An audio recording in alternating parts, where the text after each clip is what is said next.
What's going on, everybody, and welcome back to Comic Breakdown. If you guys are new to the channel, do me a favor and hit that sub button, hit that notification bell, make sure you're not missing any of the awesome content that we have coming out. And with this video, we are jumping into DC vs. Vampires issue number 4. If you have not been keeping up with this series, go ahead, check out the link in my description as well as the top of this video. It is going to get you completely caught up on everything that has been happening in this fantastic run. And what we have seen happen so far is Wonder Woman and Hal Jordan, our Green Lantern, have turned into vampires. Someone has turned them along the way. They have a master, yet to be revealed. Batman is trying to hunt down who that might be. With him pinning down exactly who is vampires in the Justice League, he needs to try to make his move before they descend down on him. Be sure to buy the comic, support the industry, and with that being said,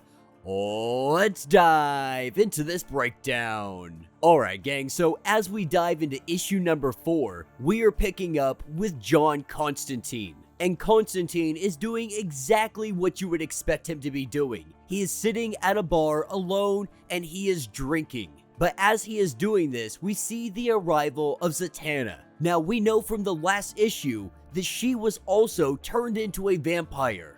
And coming into the bar, asking Constantine if they can go somewhere more private. As soon as he turns his back, Zatanna goes to attack him in an effort to turn him into a vampire, but John Constantine, he already knew. He saw this coming a mile away. The moment she walked into the bar, the way she was acting after all of the time that they have known each other, he immediately knew something was off, and he's also known about this whole vampire issue. But more than anything, he wants someone to sit down and just listen to him gripe. Zatanna, being a vampire, being a little bit confused about this tactic, the two of them, they sit down, they have a drink, and John Constantine, he drops everything, lets her know everything that's going on with his life, starting this conversation off with how's it feel being dead. And I think they played this perfectly. I could 100% see John Constantine doing something of this nature, especially with Zatanna. Of all the people in the entire DC universe, I think they nailed this just 100% on the head. And that's what's going to take us to the Batcave. And right now, Batman is trying to get as many blood samples from around the city as he possibly can, trying to figure out who's infected, how widespread this actually is, and how soon they can expect some kind of invasion, if you will, an attempt to overthrow all of society. But while he sits at his Bat computer, he gets a silent alarm. With him shutting off the lights, we see someone move in to make their attack, moving from the shadows, using a bow and arrow. We see Green Arrow attempt to take out Batman. But as Green Arrow approaches what he thought was Batman, it was just a decoy, with Batman hiding in the shadows. Green Arrow knows that he is in some trouble. Taking us to Old Gotham, we are picking up with Nightwing and Oracle. And right now, they are working for Batman to try to track down where all of this started.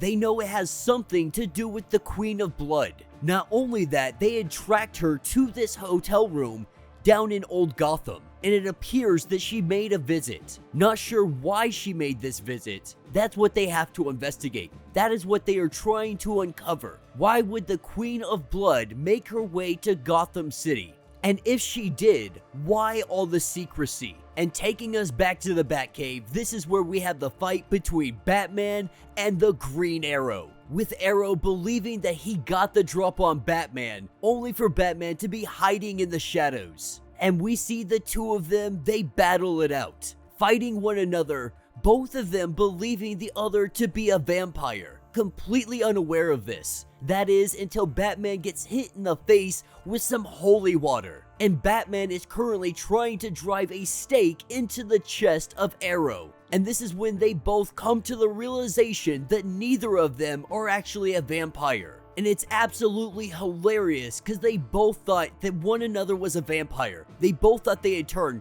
gone in without any questioning, and immediately attacked. And honestly, you can't blame Arrow, because even if you had the smallest inclination that Batman actually might be a vampire, how many options do you truly have if he is in fact a vampire? You're pretty much screwed, but you have to take the opportunity. You gotta take that shot 100% of the time. But now the question that they must ask one another is, where the heck are all the vampires? Picking back up with John Constantine and Zatanna, the two of them sitting down having a wonderful conversation, with it being interrupted by Dr. Fate, him teleporting in trying to get John Constantine because of the vampire threat, the vampire war that is about to break out. With Zatanna jumping at Dr. Fate, he immediately vanquishes her. Of course, Constantine is livid about this, because regardless of her being a vampire, she was his friend. And very reluctantly, John Constantine is gonna go with Dr. Fate and help save the world as usual. With the Vampire Kingdom now on the march, we are taken to the Batcave, where Green Arrow and Batman are consolidating their knowledge on who has been turned and who they suspect has been turned. And their combined knowledge, they are figuring out this goes much deeper than anything they could have imagined. With small-time criminals all over the cities, all over the country, all over the world starting to turn, both of them know that it is much deeper and there is someone bigger at play. And so as their conversation continues on, Batman reveals to him that Green Lantern has in fact been turned into a vampire. And Batman knows for a fact that he is not at the top of the list. He's not at the top of the food chain. Of course, this being very hard for Oliver to take, with the two of them being so close. Not only that, Hal Jordan also killed Barry Allen. And at first, Ollie, he wants to ask the question, are you sure? But he knows Batman. If Batman wasn't 100% sure, he would never even bring this topic up. And so the question remains, when do we go after them? When do we go and take him down? Now, of course, this is Batman and he has some kind of strategy, knowing that there is some kind of hierarchy when it comes to vampires. Hal Jordan's not at the top of it. And because of that, they need to find their way to the top. Not by taking out pawns, but finding the generals. Finding those in command. One of those individuals, we see Gorilla Grodd going against Red Hood. With Gorilla Grodd being turned into a vampire, and Red Hood completely outmatched here. We see Batgirl come up from behind and jab a stick right into his back. With it puncturing him, he turns into a vampire bat and he flies away, saving Red Hood's life. But they were here to investigate, to try to find one of the generals. And a clue they found just so happens to be a Joker card. And so at this point, Oliver and Bruce, they're really just trying to figure out who on the list they can take off.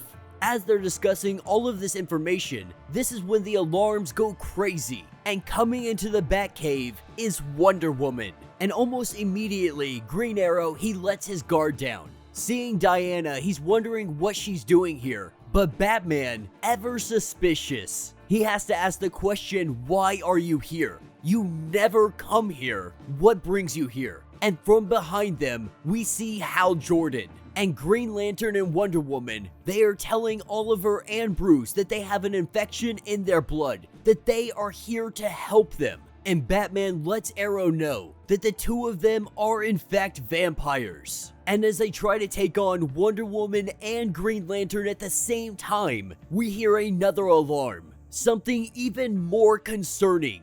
Breaking down the wall, we see the entirety of the Justice League. And Wonder Woman and Green Lantern, they have convinced the Justice League that Oliver and Bruce are in fact infected and vampires. And so Superman and the others, they believe that they are here to help them. And Batman quickly realizes that something has gone astray, that Superman is in fact here for him. And because of this, he tells Oliver Queen, he tells Green Arrow that it is time. And we have Batman Green Arrow versus the Justice League. And that will be the end of this issue. So let me know what you guys think down in the comments. Over the last couple of issues, I've been, relatively heavily critical of this storyline, not being a huge fan of how Hal Jordan was turned and how they took out Barry Allen so early, kind of, Injustice style. But after looking past that, getting to this part of the story, jumping into issue number 4, I am hugely excited to see what happens next. Because Batman, Green Arrow, they are heavily capable. But when we're talking terms of the Justice League, this fight would be over in a matter of seconds. Of course, Batman's gonna have contingency on contingency, especially inside the Batcave. And so in the next issue, we're gonna have to see how that all plays out. And the question remains, who is in charge? Who is the one guiding Green Lantern, Gorilla Grodd, Wonder Woman? Because these heroes and villains, they are nothing more than pawns and bishops, knights and rooks on the table.